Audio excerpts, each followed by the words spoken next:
The senior citizen tried running from the cops on a lawnmower. Watch until the end to see what happens. 51. We're going to stop him. Oh, he's going around another unit left of center. Do you know it's Southway?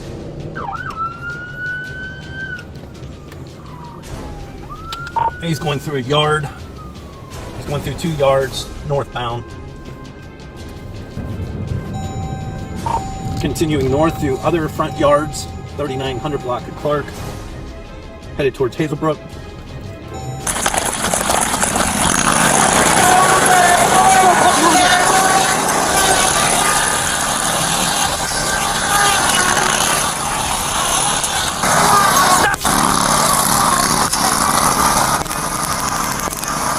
He was later caught and arrested and put in the back of a cop car.